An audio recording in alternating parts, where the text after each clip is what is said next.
Welcome back. I'm Tim Herrera with the Sacramento County Office of Education, here with another Teacher of the Year profile. We're here with Jeff Galindo from the Natomas Unified School District. Welcome. Thank you very much. Tell us a little bit about yourself. Tell us where you teach and what you teach. I teach at Natomas Middle School, and I'm the music director there. We have several different courses. We have choir, guitar, beginning band, advanced band, jazz band, and orchestra. So I'm the one who does all the instruction for all of them. So that's a lot of different areas. You're working with voice and with instruments. Correct. Yeah. It's pretty diverse, which makes it a lot of fun to be able to switch up the workday that way. But it's great because you get the opportunity to be able to diversify and meet students where they're at. How do you see teaching music and how it kind of connects with other courses? Because you always hear the thought that if a student is good at music, then there's that discipline that will kind of cross over into other subjects. Sure, yeah. And while math and music are tightly woven together and relate highly in that regard, I didn't ever find that to be true personally when I was growing up, but it is to be able to be aware of what that is, especially in math, and be able to make that connection, to be able to help students understand music theory and notation and the counting of different rhythms mathematically. And I'll go to a math teacher and say, tell me what some of the concepts you are teaching so I can mimic what you're doing to help the students understand what we're doing in class. And more often than not, there'll be some light bulbs going off, and oh, that's what Mr. Jones said, or that's what, oh yeah, and so it helps a great deal. Yeah. So you teach then, you teach chorus, choir? Choir, orchestra, orchestra, string orchestra, okay, beginning band and advanced band, and we have an after-school jazz band and guitar. So do you go out on the road and do performances in the community, or do you just maintain stuff on campus? Yeah, we mostly we have our spring and winter concerts there at the campus. The jazz band will go out and play different things if we get a call for different things. The choir also is highly portable, and we'll go and sing at the Christmas tree lightings and stuff locally.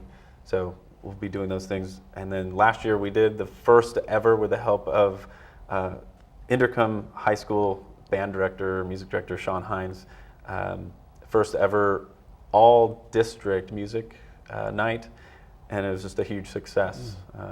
Huge part due to him organizing it all. So it was a great thing. So what's it like for you as a teacher to get a student who is definitely very rough around the edges? I'm sure your ears hurt at the end of the first class when you get the orchestra together for the first time, beginners. But when you see that student progress and when you see the confidence grow, what's that like for you? It's everything. It's been doing this for a long time, and I know the progression. I know that there's going to be the squeaks, and there's going to be the harshness of what an instrument can do at the very beginning stages and the learning stages. And if it ended there, that'd be one thing. But fortunately, I do get to see them grow, and I do get to see them progress, and oftentimes come out, with a huge success. And what's more, I think even more important, is a true love for music and the true love for the arts and performing. And it just seems like you see windows and doors open, for a middle school student, and they can progress on wherever they want to go. So it's really wonderful. I bet it's very gratifying. Super gratifying. Yeah. Super gratifying. Now, we're in a situation now, though, kind of throughout education, where a lot of music programs don't have the steam that they used to have, whether it's funding or whatever. How do you see that as a challenge for you? It's been a huge challenge. It's become a huge, even bigger obstacle as the budget has seemingly started to tank. But I think one of the most important things that I've seen happen is being able to create a bridge for students to have somewhere that they can go beyond the classroom with the arts, so that there's some purpose behind it. So it's not just a class, because frankly, pretty much anyone can go pay for private lessons and go and learn an instrument. It is not at all the same as playing as one ensemble, especially if it's a big ensemble. So creating that overarching,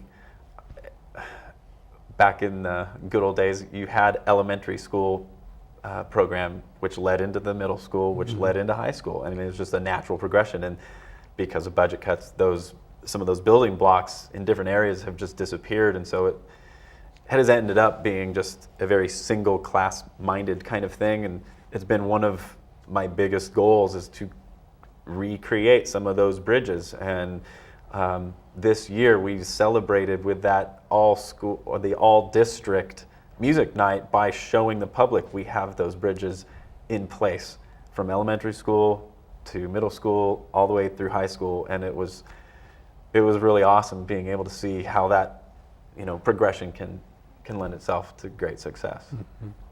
So it's really a matter of trying to keep the music alive so that it keeps the excitement alive and the interest. Mm-hmm.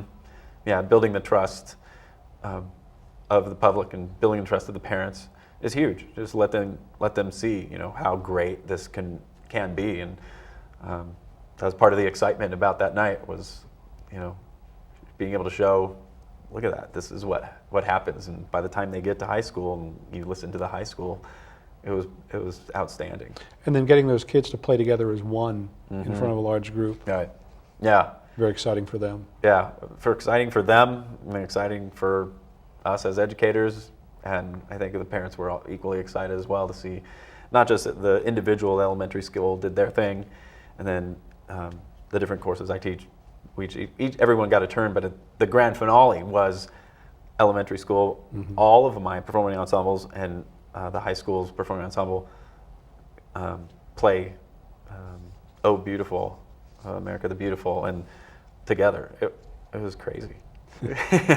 So how long have you been teaching now?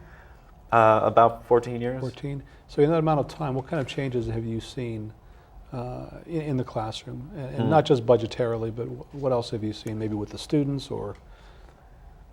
I think one of the really unique changes I've seen is buy-in and support from administration, not just mine personally, but just as a whole, the importance of the arts, how it ties in to the curriculum that everyone else is teaching, and how it ties into meeting students where they're at, how important it is for a student to have in their day, just in their schedule, as well as the other teachers getting their buy-in. And I always invite students or teachers who are musicians as well and might not have a place to play. I'm like, bring your horn, come in and sit in. They would love it, and it ends up being really cool. So it's nice to have that buy-in from administration. That really does help. Yeah, our principal, Carla, is awesome.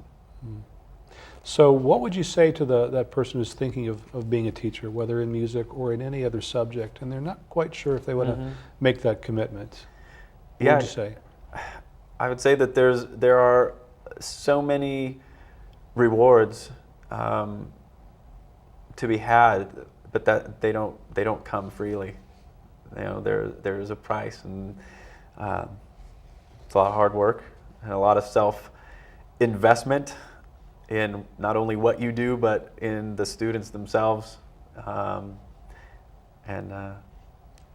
it can be the best thing that they had ever chosen to do.